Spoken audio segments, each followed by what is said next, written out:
Selamat pagi Bapak Ibu, saudara-saudara yang dikasihi Tuhan. Kita berjumpa lagi dalam persekutuan doa pagi pada hari Selasa. Kita akan memulai persekutuan doa kita. Saya mengajak Bapak Ibu menyanyi lagu dari NKB 204, ada di dunia yang penuh cemar. Di dunia yang penuh cemar antara sesamamu, hiduplah saleh dan benar, nyatakan Yesus dalammu. Nyatakan Yesus dalammu. Nyatakan Yesus dalammu. Sampaikan firman dengan hati teguh, nyatakan Yesus dalammu. Semoga kita semua masih ingat lagu ini.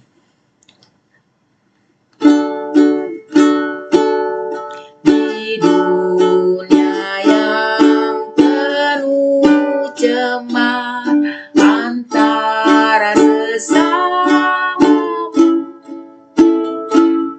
hiduplah saleh dan benar, nyatakan Yesus dalammu. Nyatakan Yesus dalammu. Nyatakan Yesus dalammu. Sampaikan firman dengan hati teguh, nyatakan Yesus dalammu. Hidupku kitab terbuka, dibaca sesamamu. Ada yang membacanya, melihat Yesus dalammu. Nyatakan Yesus dalammu. Nyatakan Yesus dalammu. Sampaikan firman dengan hati teguh, nyatakan Yesus dalammu. Mari kita berdoa. Tuhan, kami ingin menyatakan Kristus lewat hidup kami. Sebab hidup kami adalah kitab yang terbuka. Namun, kami harus belajar terus dan diajar oleh Tuhan. Bahkan kami membutuhkan pimpinan Tuhan. Supaya kami tahu bagaimana seharusnya kami bersikap, kami hidup di tengah-tengah dunia ini. Kami menjadi kitab yang terbuka, di mana orang dapat melihat Engkau, kehendak-Mu lewat hidup kami. Terima kasih pagi hari ini. Engkau boleh membangunkan kami dan memberikan kepada kami kesempatan untuk bersaat teduh. Kami akan mendengarkan firman-Mu. Karuniakan kepada kami, baik hamba-Mu yang Engkau percayakan untuk menyampaikan firman-Mu, maupun hamba-hamba-Mu yang mendengarkan. Karuniakan Roh Tuhan, Roh Kudus, yang menolong kami untuk dapat memahami apa yang Engkau sampaikan kepada kami. Berikan kepada kami kerendahan hati untuk boleh melihat kehidupan kami dan bercermin dari firman Tuhan. Apakah selama ini kami hidup sebagai orang-orang yang bijaksana atau tidak? Bapa, berbicaralah kepada kami. Di dalam nama Tuhan Yesus Kristus kami berdoa. Amin. Sebelum kita membaca dan merenungkan firman Tuhan, mari kita menyanyi lagu NKB 203, Adakah Tempat Baginya?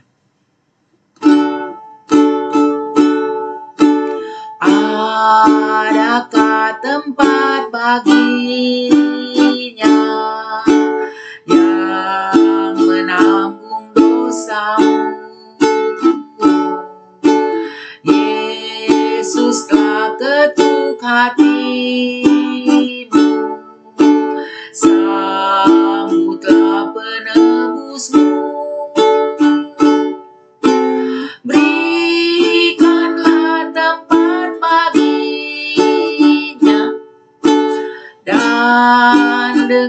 mendengarkan sabdanya.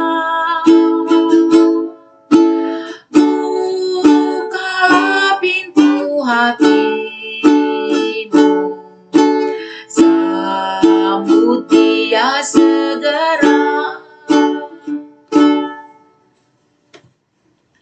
Bapak Ibu Saudara-saudara, pada pagi hari ini tema renungan kita hidup yang bijaksana. Pembacaan Alkitab yang akan menuntun perenungan ini diambil dari Efesus pasal 5 ayat 15-20. Karena itu, perhatikanlah dengan seksama bagaimana kamu hidup. Janganlah seperti orang bebal, tetapi seperti orang bijak. Dan pergunakanlah waktu yang ada, karena hari-hari ini adalah jahat. Sebab itu, janganlah bodoh, tetapi usahakanlah supaya kamu mengerti kehendak Tuhan. Janganlah mabuk oleh anggur, karena anggur menimbulkan hawa nafsu, tetapi hendaklah kamu penuh dengan roh, dan berkata-kata seorang kepada yang lain dalam mazmur, kidung puji-pujian dan nyanyian rohani. Bernyanyi dan lantunkanlah pujian bagi Tuhan dengan segenap hati. Ucaplah syukur senantiasa atas segala sesuatu dalam nama Tuhan kita Yesus Kristus kepada Allah Bapa kita. Bapak Ibu, saudara-saudara yang dikasihi Tuhan Yesus Kristus, kita baru saja melewati tahun 2023 dan memasuki tahun 2024. Ya, selamat tahun baru untuk teman-teman yang ada jauh ya dari tempat saya, kita belum pernah bertemu. Ya, selamat tahun baru. Nah, Bapak Ibu Saudara-saudara, kita sudah melewati tahun 2023. Dan kita telah melewati, masing-masing kita melewati berbagai macam hal. Ya, kita telah menjalani rutinitas kita. Ya, orang yang masih aktif bekerja, setiap pagi bangun, siap-siap bekerja, kemudian pergi ke kantor atau pergi berusaha, ya. Selesai kantor atau usaha ditutup, balik ke rumah, tidur, dan seterusnya, ya, selama tahun 2023 melakukan hal-hal itu. Yang sudah pensiun, ya, apa yang dilakukan? Bangun pagi, mungkin saat teduh, olahraga, tapi bisa juga bangun pagi, saat teduh, tidur lagi, ya. Siang sedikit beraktivitas, kemudian makan siang, tidur lagi. Itu yang kita lakukan ya selama secara rutin sepanjang tahun, ya.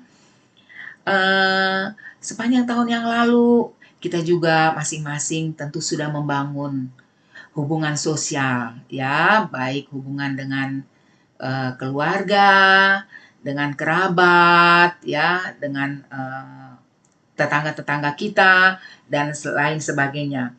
Kumpul-kumpul dengan teman, nonton televisi, main film, nonton film bareng, dan seterusnya. Atau mungkin saudara-saudara pada tahun yang lewat, kita yang aktif di pelayanan di gereja, kita sudah ambil bagian dalam tugas pelayanan sepanjang tahun, ya, juga pelayanan di masyarakat mungkin, ya. Dan masing-masing kita saudara-saudara tentu saja sudah melewati berbagai banyak hal, ya, yang terjadi sepanjang tahun itu di dalam kehidupan kita, ya.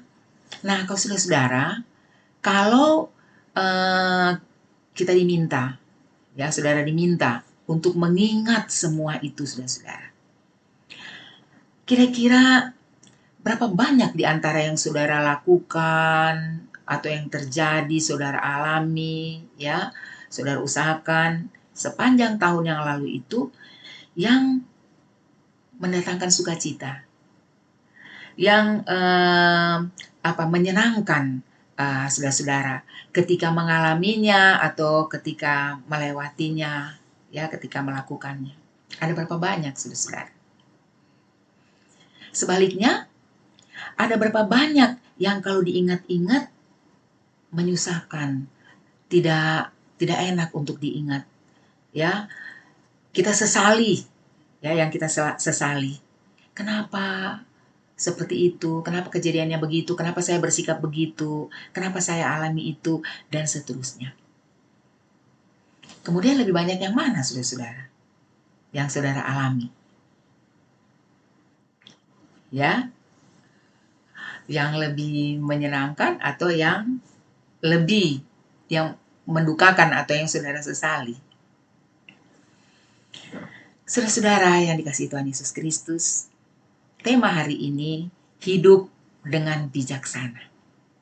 Apa artinya bijaksana? Ya, kalau kita lihat di dalam kamus bahasa ya, bahasa Indonesia, bijaksana itu katanya artinya pandai dan cermat serta teliti ketika menghadapi kesulitan. Atau dari Wikipedia dikatakan, bijaksana itu adalah kemampuan untuk mengatur dan belajar dari diri sendiri dengan menggunakan akal budi. Ya, jadi kalau kita lihat sih ada kemiripannya ya di dalam pengertiannya. Ya, ada kaitannya dengan akal budi. Ya. Arif dan tajam di dalam pemikiran. Ya, itu bijaksana di dalam pengertian bahasa Indonesia. Nah, di dalam Alkitab sendiri, apa artinya bijaksana? Kebijaksanaan saudara-saudara paling banyak itu dibahas di dalam kitab Amsal. Ya, berulang-ulang kali. Amsal dan Mazmur juga ya. Jadi banyak sekali menyinggung atau menyampaikan soal bijaksana. Misalnya di dalam Amsal dikatakan, bijaksana itu adalah sikap hati-hati, ya, atau sikap yang sangat memperhatikan langkah dan tidak mempercayai semua perkataan. Artinya bersikap kritis, ya, di dalam mendengar informasi ya atau sesuatu yang kita terima. Bijaksana itu menurut Amsal adalah menjauhi sikap yang menjauhi kejahatan dan mampu menguasai hawa nafsu. Ya, orang yang bijaksana adalah orang yang menjauhi kejahatan dan dia mampu menguasai nafsunya. Bijaksana juga itu adalah satu sikap di mana orang sabar, bersikap sabar dan tidak sombong. Ya, sabar dan tidak sombong. Kalau orang bijak katanya begitu. Orang sabar itu melakukan yang benar sesuai perintah Tuhan. Ini yang paling banyak berulang-ulang kali disampaikan. Ya, orang yang bijak adalah orang yang melakukan yang benar. Tadi kan menjauhi kejahatan. Melakukan yang benar dan melakukan yang benar sesuai dengan perintah Tuhan. Jadi jelas itu. Benar yang bagaimana? Benar sesuai dengan perintah Tuhan. Nah, saudara-saudara, mengapa menurut Amsal seorang bijak akan mampu bersikap begitu? Ya. Sebab dasar dari kebijaksanaan adalah takut akan Tuhan. Ya, sebab dasarnya adalah takut akan Tuhan. Itu kuncinya. Kalau saudara lihat misalnya di dalam Amsal 9 ayat 10 ya, Amsal 9 ayat 10 atau di dalam Mazmur 111 ayat 10. Ya, di sana dikatakan permulaan dari hikmat atau kebijaksanaan adalah takut akan Tuhan. Jadi orang akan menjadi bijak ketika dia mulai hidupnya atau mendasarkan prinsipnya pada takut akan Tuhan. Ya, mengapa orang yang takut akan Tuhan akan hidup bijaksana? Ya, kenapa kok kita takut akan Tuhan akan hidup bijaksana? Yang pertama, saudara-saudara, sebab orang yang takut akan Tuhan akan melibatkan Tuhan dalam sikap, dalam tindakan, di dalam perencanaan, dan setiap pengambilan keputusannya. Ya, jadi boleh dikatakan dia akan melibatkan Tuhan di dalam kehidupannya. Ya, bahkan saudara-saudara ada orang ya, yang ini contoh untuk perencanaan. Ada orang yang mengatakan ketika dia merencanakan sesuatu itu secara detail dia sampaikan kepada Tuhan. Tuhan, saya merencanakan ini. Detail sekali. Tuhan, saya menginginkan ini, detail. Saya mengusahakan supaya bisa begini. Bagaimana? Ya, menurut Tuhan, berikan tanda untuk saya. Ada yang seperti itu. Jadi, konkretnya saudara-saudara, orang yang melibatkan Tuhan di dalam sikap, tindakan, di dalam pengambilan keputusan, dalam perencanaan, dia itu punya hubungan yang baik dengan Tuhan. Orang itu akan sering berbicara dengan Tuhan. Tentu lewat apa? Doa. Dia punya aktivitas doa yang teratur, yang sering. Bahkan boleh dibilang juga mungkin konstan dan terus-menerus.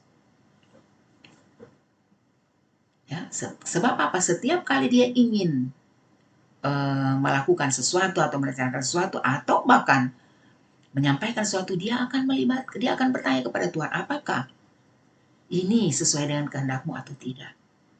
Ya, ya tentu saja saudara-saudara mengatakan, ya bagaimana kalau mendadak kita harus memberikan respons mendadak, ya? Apakah kita harus mengambil waktu dulu gitu ya, berdoa dulu sama Tuhan? Tidak, saudara-saudara.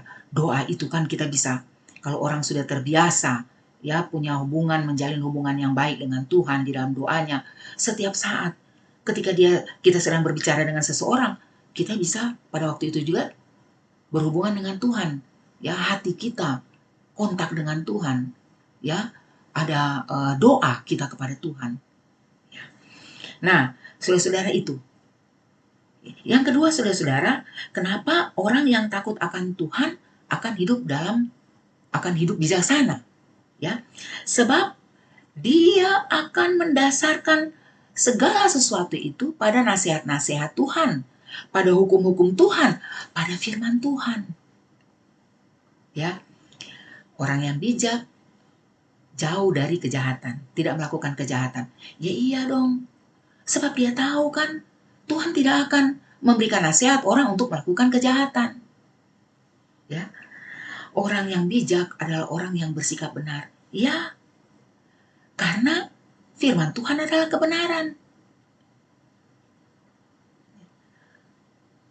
Orang yang sabar, orang yang bijak akan menguasai nafsunya. Ya, karena Tuhan mengajarkan kita untuk mengendalikan nafsu kita. Ya, dan seterusnya, saudara. Kalau kita lihat dalam Lukas 2 ayat 40. Orang yang bijak itu, saudara-saudara, orang yang serupa seperti Kristus. Sebab Kristus adalah orang yang berhikmat, orang yang bijak. Ya, dia semakin besar, bertumbuh besar, semakin berhikmat katanya. Jadi orang yang berhikmat itu, orang yang bijak itu adalah orang yang bersikap semakin serupa dengan Kristus. Nah, di dalam bacaan kita tadi, apa yang dikatakan oleh Rasul Paulus? Orang yang bijak itu katanya orang yang tidak seperti orang bebal. Orang bebal itu yang seperti apa sih? Ya.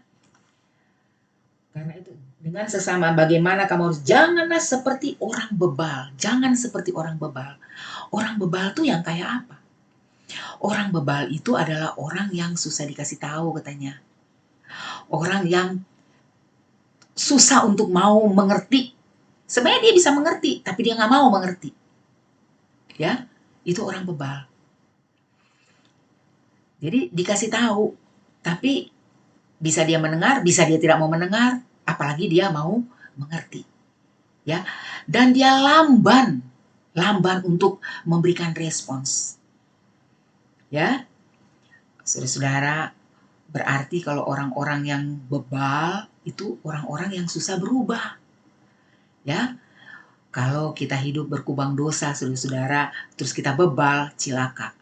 Ya, sebab itu berarti kita tidak mau berubah, saudara-saudara. Nah, orang yang bijak itu menurut Paulus, saudara-saudara, orang yang mengerti kehendak Tuhan. Ya, orang yang mengerti kehendak Tuhan. Bukan cuma mengerti, tapi dia mau melakukan, taat kepada kehendak Tuhan. Ya, dia taat kepada firman Tuhan.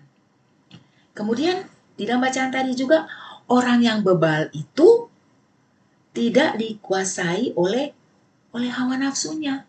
Dia bisa mengendalikan hawa nafsunya. Ya, di situ minum anggur itu hanya sebagai contoh, sebab orang yang minum anggur itu dikuasai oleh alkohol, ya kemudian dia tidak bisa menguasai nafsunya. Tetapi itu cuman contoh ya, ada banyak hal yang lain juga yang menyebabkan kita tidak bisa mengendalikan hawa nafsunya. Minum anggur salah satunya. Tapi prinsip yang mau dikatakan oleh Paulus di sini adalah bahwa orang yang bijaksana itu adalah orang yang tidak dikuasai hawa nafsu, tapi orang yang bisa menguasai, mengendalikan nafsunya. Kenapa dia bisa menguasai nafsunya? Sebab dia dipimpin oleh Roh. Dia memberikan dirinya dipimpin oleh Roh, kata Rasul Paulus. Ya, karena dia dipimpin oleh Roh, saudara-saudara, maka kehidupannya itu diwarnai dengan apa? Memuliakan, memuji Tuhan, dan bersyukur kepada Tuhan. Kenapa bisa begitu? Kenapa orang bijaksana bisa begitu? Bukan berarti bahwa orang yang bijaksana itu hidupnya selalu mulus-mulus, ya. Tetapi orang yang bijaksana itu dia mampu untuk melihat hal-hal yang baik di balik hal-hal yang berat, ya, yang harus dia hadapi. Dia mampu melihat kebaikan Tuhan. Sehingga apa? Sehingga dia tidak dikendalikan oleh hawa nafsunya misalnya. Ketika dia mampu untuk tetap rendah hati, dia tetap taat kepada Tuhan. Karena dia tahu ada kebaikan di balik semua hal itu. Sehingga dia tidak gegabah, dia bisa tetap bersikap kritis. Saudara-saudara yang dikasih Tuhan Yesus Kristus, itu orang yang bijaksana. Dan seharusnya kita orang-orang Kristen katanya harus seperti itu. Ya, harus seperti itu. Sehingga ketika kita menyikapi, kita menghadapi seluruh kehidupan kita, seluruh bagian dalam kehidupan kita, ada bagian-bagian memang yang mendatangkan sukacita, ada bagian-bagian yang membuat kita sesali, kita bersedih. Tetapi, ya dengan alasan yang tepat, dengan alasan yang benar. Misalnya, mungkin pada tahun yang lalu, ada hal yang saudara sesali terjadi dalam kehidupan saudara. Kenapa saudara sesali? Oh, soalnya pada tahun yang lalu, aku gak berhasil ngalahin orang itu. Ya, aku gak berhasil ngalahin dia. Saudara sesali itu. Apakah kita adalah orang yang memiliki sikap bijaksana apabila kita seperti itu? Pada waktu yang lalu, saya sedih. Kenapa? Sebab saya gak damprat habis-habisan tuh orang yang nyakitin perasaan saya. Misalnya. Ya. Kenapa saya sesali? Hidup saya tahun yang lalu. Saya gagal membangun usaha saya. Kenapa? Ya, karena saya terlalu memperhatikan pegawai-pegawai saya. Ya, sehingga ya keuntungan yang cuma sedikit, saya harus tetap memberikan bagian kepada mereka dan seterusnya, misalnya seperti itu. Atau misalnya, saudara merasa senang. Kenapa? Sebab saudara bisa mengalahkan ego saudara ya, untuk tetap tegar, tidak mau memberikan pengampunan. Sebaliknya dengan rendah hati, saudara ya mau mengampuni kesalahan keluarga, ya saudara atau teman, sehingga tetap bisa hidup rukun. Ya, masih tetap bisa menjalin hubungan yang baik. Saudara harus mengalah. Saudara seharusnya mendapatkan hak yang lebih, tetapi saudara merelakan untuk kerabat saudara atau anggota keluarga yang lain atau rekan bisnis saudara. Tetapi sudah tetap bisa menjalin hubungan yang baik dengan mereka. Apakah itu yang menyebabkan saudara senang? Atau misalnya saudara sedih. Kenapa? Pada tahun yang lalu saya tidak berhasil. Saya tidak berhasil menolong orang-orang yang membutuhkan pertolongan atau kepedulian saya.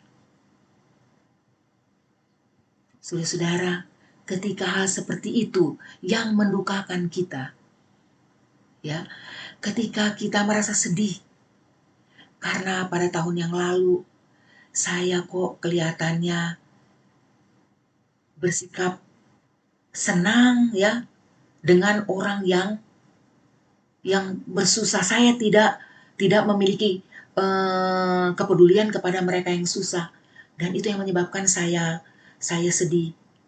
Kita pada track yang benar.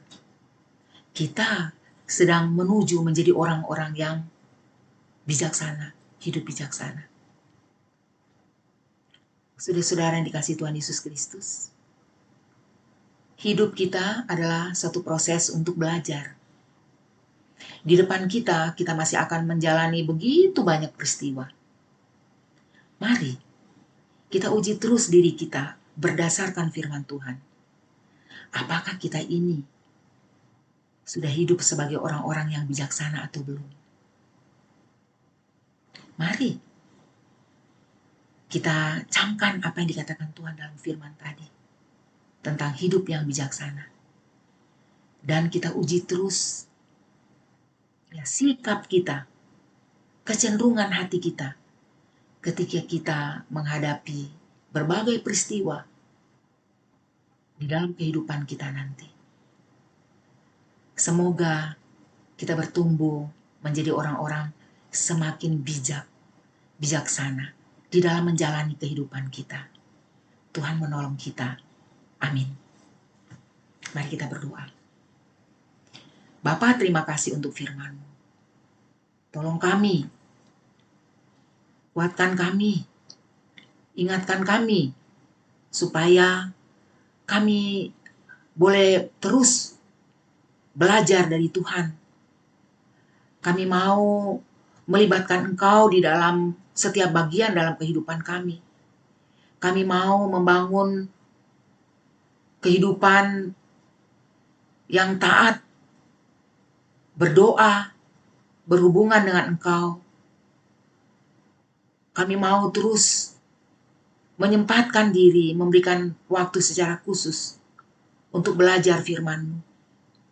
Sebab hanya dengan demikian kami akan menjadi orang-orang yang dapat hidup bijaksana.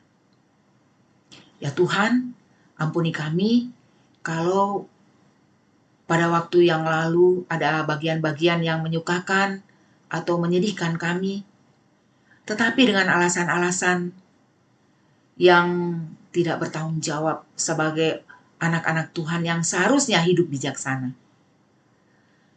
Biarlah menjalani kehidupan hari-hari di depan kami semakin tahu bagaimana seharusnya kami bersikap.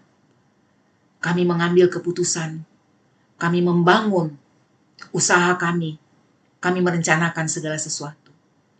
Bapa, pada saat ini kami ingin berdoa untuk keluarga kami masing-masing.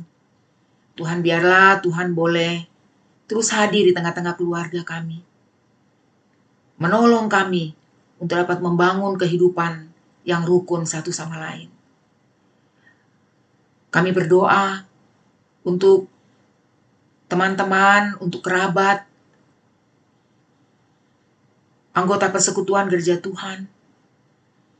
Mereka yang sedang terbaring lemah karena sakit atau karena usia lanjut. Kiranya Tuhan menjamah mereka, memberikan kekuatan, memberikan pertolongan, memampukan mereka untuk terus dapat melihat kasih Tuhan di dalam setiap hal yang mereka lalui, yang mereka alami. Tentu saja di dalam keadaan sakit dan lemah tubuh. Mereka membutuhkan kekuatan ekstra. Mereka membutuhkan berkat-berkat sehingga mereka dapat memperoleh perawatan, dapat memperoleh pemeliharaan yang baik. Sebab itu Tuhan, biarlah Tuhan memberikan rezeki yang cukup untuk keluarga dan untuk mereka masing-masing. Sehingga mereka dapat mengupayakan yang maksimal untuk pengobatan, untuk pemeliharaan. Mereka yang menjalani sakit terminal, Tuhan kiranya Tuhan terus memberikan kepada mereka kemampuan untuk berharap kepadamu, untuk berpegang kepada tangan Tuhan. Tuhan menopang iman mereka. Ya Bapa, kami menyerahkan hari-hari kami khususnya ketika kami akan menghadapi pesta demokrasi pada bulan yang akan datang. Tuhan tolong kami untuk dapat mengambil keputusan yang paling tepat. Dan kami menyerahkan campur tangan Tuhan di dalam seluruh proses pemilu dan pengambilan keputusan dan berbagai kebijaksanaan di kalangan pemerintah kami. Kami percaya Tuhan yang sudah menyertai kami sepanjang tahun umur kami sebagai bangsa Indonesia, Tuhan akan terus menyertai kami. Bapa kami berterima kasih, kami boleh mengikuti persekutuan doa pagi ini. Biarlah apa yang sudah kami dengar, boleh tetap terus tinggal di dalam hati dan pikiran kami. Mengingatkan kami setiap saat dalam kehidupan kami. Terima kasih Bapa, inilah doa kami. Kami naikkan di dalam percaya kami, bahwa Tuhan bukan cuma mendengarkan kami, tetapi menjawab dan memberikan kepada kami bahkan apa yang tidak terucap dari mulut kami. Hanya di dalam nama Tuhan Yesus Kristus kami menaikkan seluruh doa kami ini. Amin. Selamat melanjutkan aktivitas hari ini, saudara-saudara. Tuhan memberkati.